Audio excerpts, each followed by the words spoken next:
Welcome everybody. So today we're going to discuss the ORV3 AC whip power cable and kind of the development that went into it. My name is Dmitriy Shapiro. I'm a mechanical engineer over at Meta, and next to me we have. Hi, thanks Dmitry.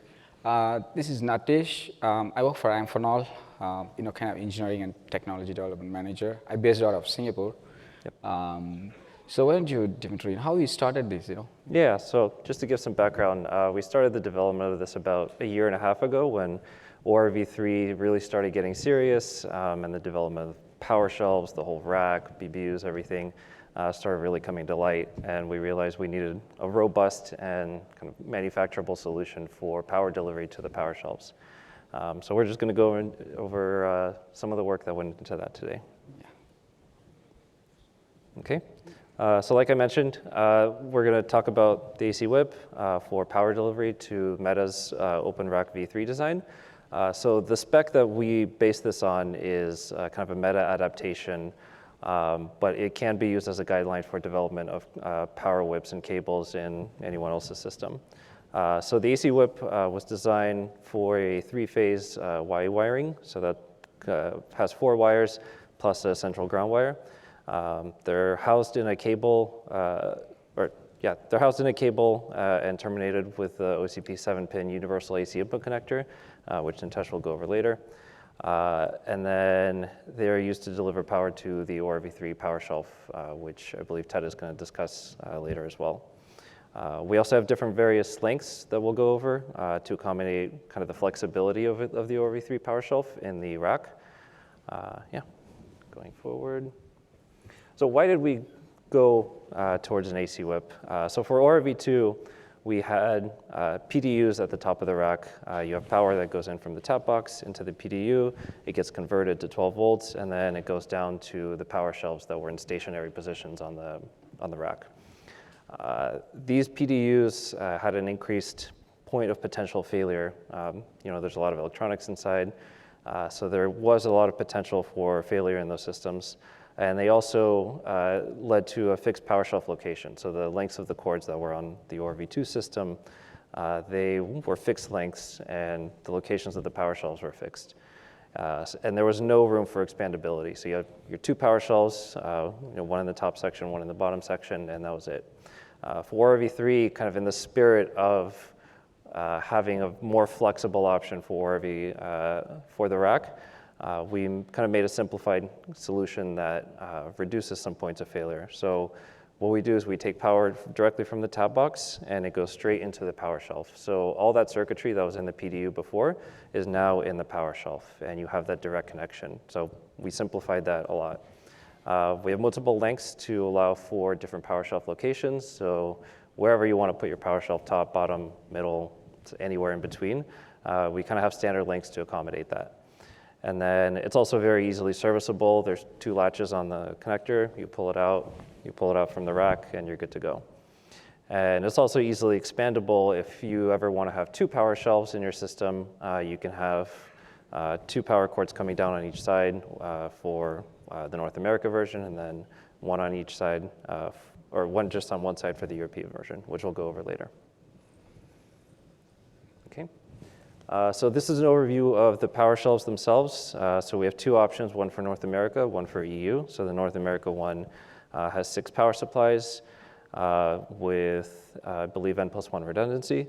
And those use 2 times 20 amp North America connections. And then for the EU option, we're using 32 amps, just based on what we have flowing through our data centers, and our top box is already in place. Okay. This is kind of how the whips look when they are placed in the rack.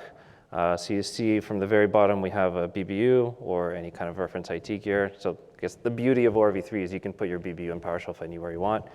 But here we have them next to each other. And then the power whips plug directly into the power shelves. And they're routed through the sides of the rack, and then they come out from the top through those grommets that Steve mentioned earlier. So there's 2 versions, like I mentioned, one for the 20 amp North America cable, which you see on the right with the L22-20P plugs. And then another one that's a European version, which is the 32 amp, which uses the IEC 309 plug standard. This is an overview of the electrical connections that happen kind of from the cable to from the tab box connectors through the cable and then into the universal input connector. So you can see we have it color-coded kind of based on standards for North America cables and European cables. So the general premise is you have 3 wires coming in. Each wire has a neutral pair next to it and then a protective earth ground that is there just to protect the system during installation. Right? Yeah, thanks, Dmitry. So this, the universal AC input connector, it has an independent spec as well, okay? So that's already released. So it's basically, as you can see, it's a 7th position.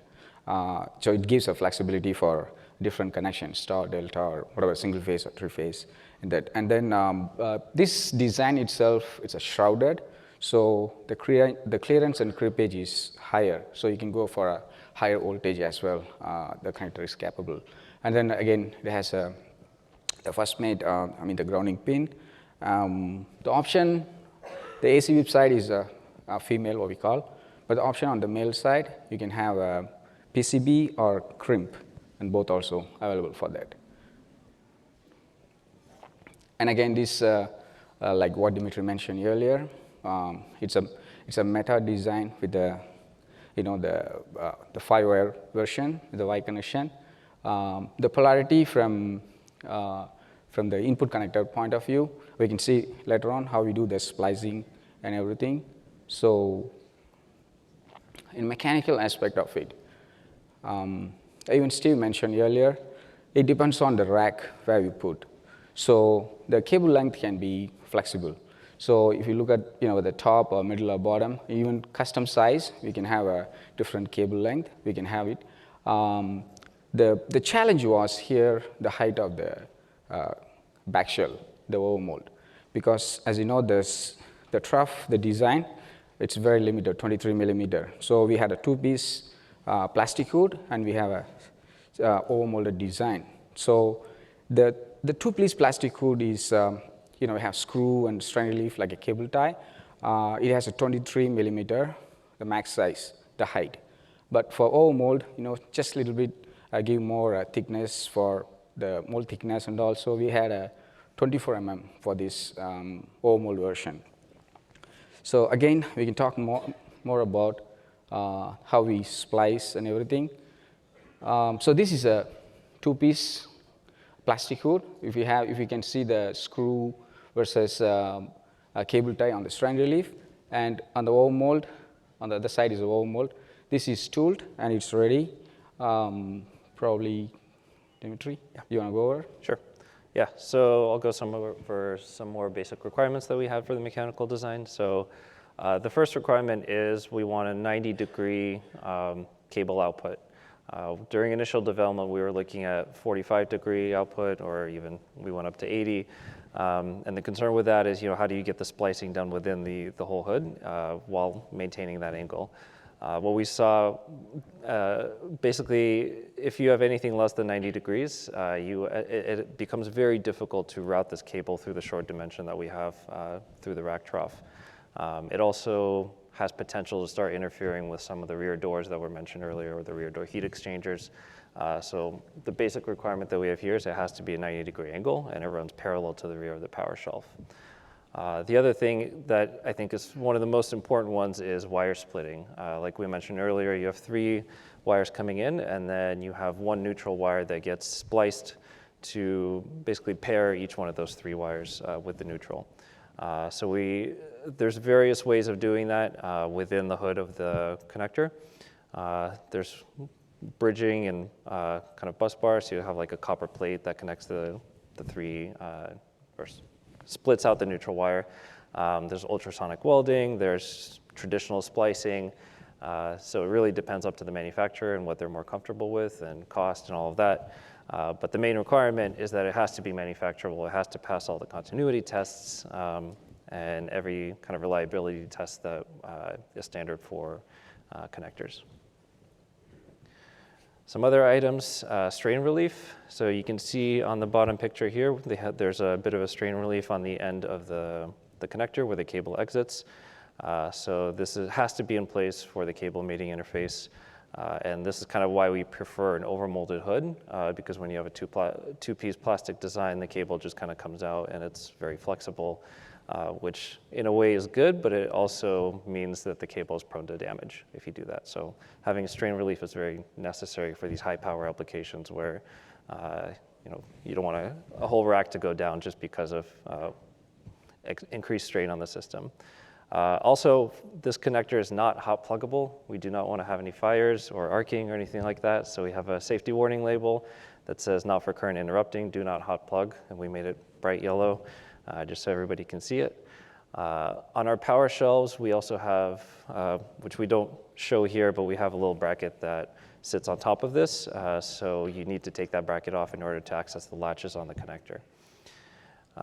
If you do use a two-piece plastic hood, we kind of require that there's an overmold at least at the cable exit area so that there's no exposed wires that are there for splicing.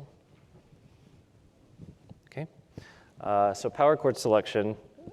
This was one of the biggest headaches that we had during this development. For the North America cable, we used the SOW 12 gauge 5 conductor standard power cord. So since we have 5 wires running through, it's 5 conductors, and 12 gauge is the smallest we could go to accommodate 20 amps. So the SOW standard is a rubber jacket, and then STW is a PVC jacket, and rubber tends to be a little bit more flexible. And since we have very tight bend radiuses in the rack, like you can see on the top here, we decided to go with a rubber jacket. Now, when it comes to the EU version, as I mentioned before, the North America version uses 20 amps, whereas the EU version uses 32 amps. So you're getting a lot more current through. You need a lot thicker cables. The problem with thicker cables is you have to have a higher bend radius, and it becomes very, very difficult to route it through the rack.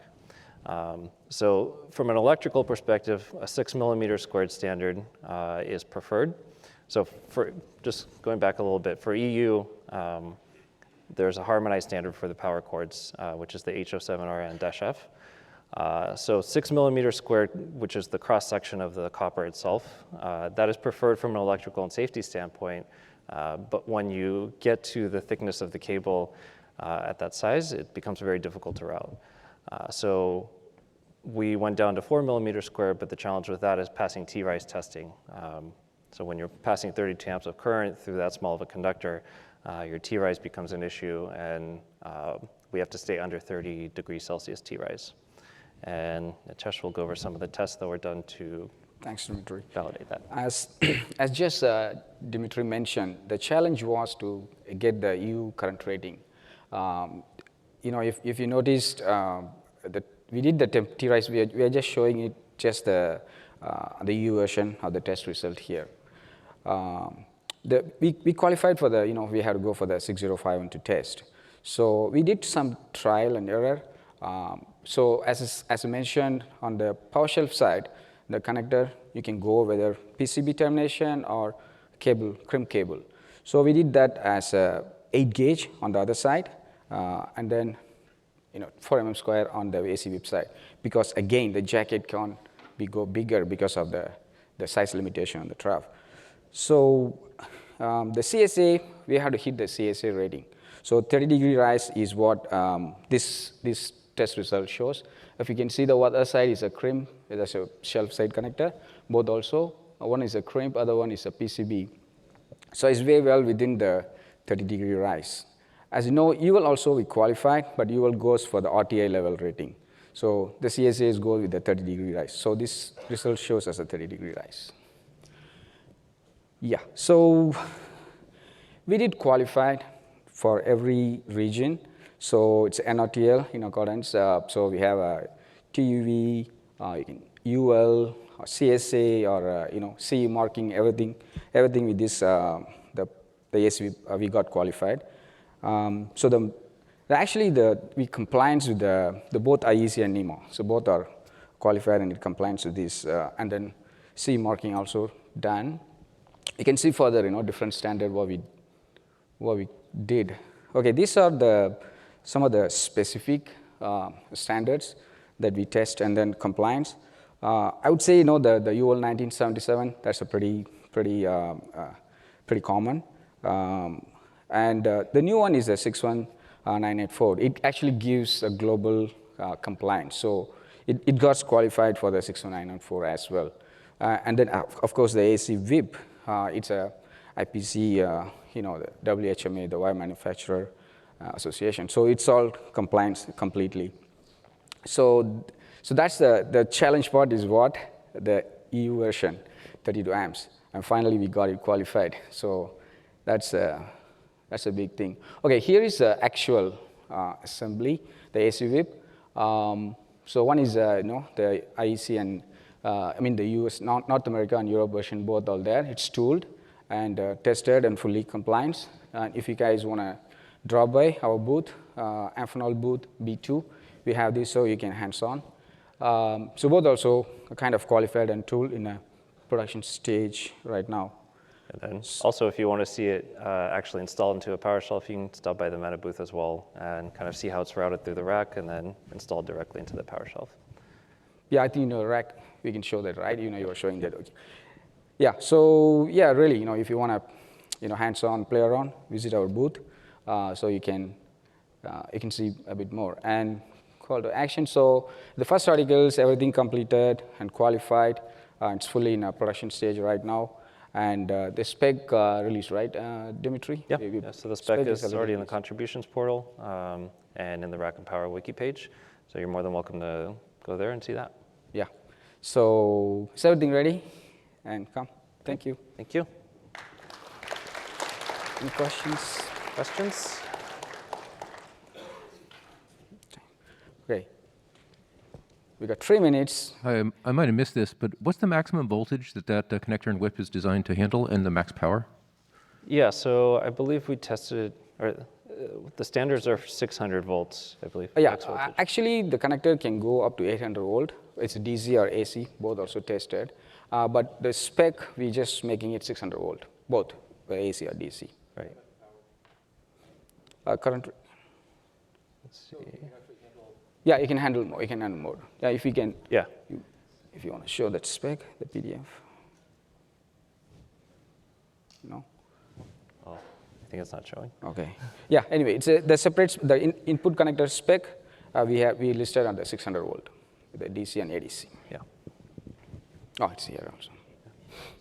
Any other questions? Oh. Yeah, I also noticed that the connectors are open. Is there any special electrical training required by the operator to install this whip? I believe not. So I believe the connector itself is touch safe, right? So yeah, you just plug it in.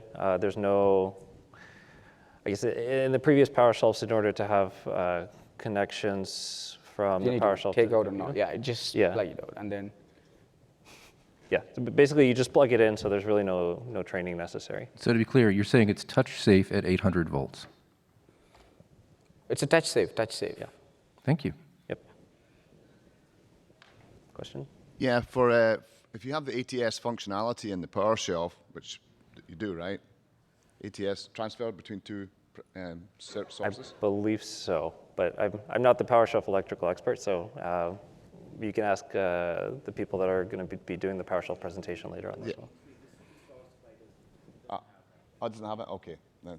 Okay, next question would be then on the plug itself, did you consider doing a blind mate connection for the power shelf? Was that ever thought about, or? Do you mean blind mate connection? From the power shelf to the rack? From the power shelf? Yeah, rather than having the internal whips. Yeah, so the power shelf has a connector on the rear that's similar to the IT gear connectors that we have spec'd out. So the power shelf just plugs into the bus bar. Yeah. Yeah, for the 12 volt, I'm talking about the AC side. Sorry, 48 volt. The AC connector? Correct, yeah. But actually, it's not a blind mateable. Because it has a what do you call a polarization in there. Yeah. So because you have a left and right connector, so you have to be. It's not a blind mateable. It had to be there with the polarization. It was never considered though, right, to make it blind mate? No. Okay. No. Okay. Okay. All right. Thank you.